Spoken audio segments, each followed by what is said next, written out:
India गठबंधन से out करने की बात कर रहे थे अखिलेश। हुआ भतीजे ने मिलकर अखिलेश को धो डाला। यूपी की सियासत में कुछ किस्से ऐसे हैं जो आज भी ताजा लगते हैं, जैसे सपा बसपा का किस्सा। कितनी बार साथ आए और अलग हुए और आज भी एक दूसरे पर निशाना साधने का एक भी मौका नहीं छोड़ते हैं। अभी लोकसभा चुनाव से पहले सपा का डर देखने को मिला।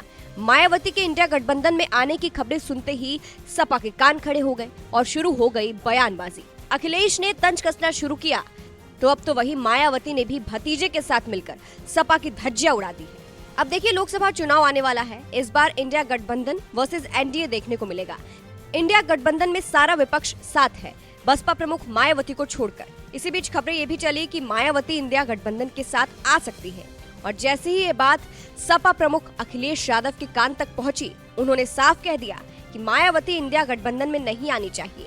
उसके बाद खूब बयानबाजी हुई और अब इस पर मायावती ने जवाब दिया है अखिलेश को। मायावती ने सोशल मीडिया प्लेटफॉर्म एक्स पर ट्वीट करते हुए लिखा, सपा अति पिछड़ों के साथ साथ जबरदस्त दलित विरोधी पार्टी भी है। हालांकि बीएसपी ने पिछले लोकसभा आम चुनाव में सपा से गठबंधन करके इनके दलित विरोधी चाल, चरित्र व चेहरे को थोड़ा बदलने का प्रयास किया, लेकिन चुनाव खत्म होने के बाद से ही सपा पुनः अपने दलित विरोधी जातिवादी एजेंडा पर आ गई। दूसरे ट्वीट में मायावती ने लिखा, और अब सपा मुखिया जिससे भी गठबंधन की बात करते हैं, उनकी पहली शर्त बसपा से दूरी बनाए रखने की होती है, जिसे मीडिया भी खूब प्रचारित करता है।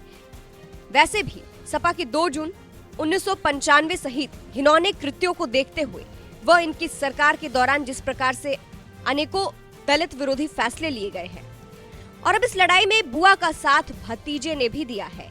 मायावती के भतीजे और उनके उत्तराधिकारी आकाश आनंद ने मायावती की ट्वीट पर रिप्लाई देते हुए सीधा सीधा लिख डाला, चढ़ गुंडों की छाती पर, बटन दबेगा हाथी पर।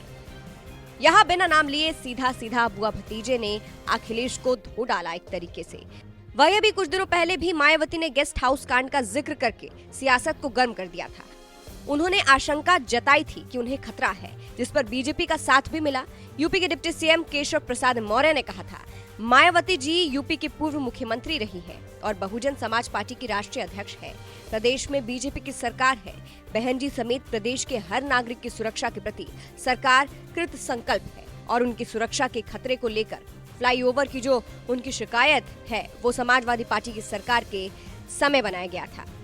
इतना ही नहीं, केशव प्रसाद मौर्य ने अखिलेश यादव को भी आड़े हाथों लिया और कहा, सपा वैसे ही चाहे दलित हो, पिछड़ा हो, किसान हो, गरीब हो या महिलाएं हो, उनके विरोध में ही सदैव उन्होंने आचरण किया है।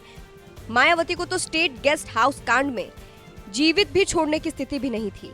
बीजेपी ने उनको बचाने के लिए हमारे नेता ब्रह्मादत्त द्विवेदी की अनुयायी में पूरी ताकत से लोग लड़े थे और उनका परिणाम ये हुआ कि वो सुरक्षित बची। मैंने आज उनका एक ट्वीट भी देखा है। साल 2019 में जब इन्होंने सपा से गठबंधन किया था, कांग्रेस और रालोद से समझौता किया था, तब भी हमने कहा था कि सपा गुंडों, माफियाओं की पार्टी है, इस पार्टी से बचकर रहे, इससे राज्य का भी भला है, राष्ट्र का भी भला है।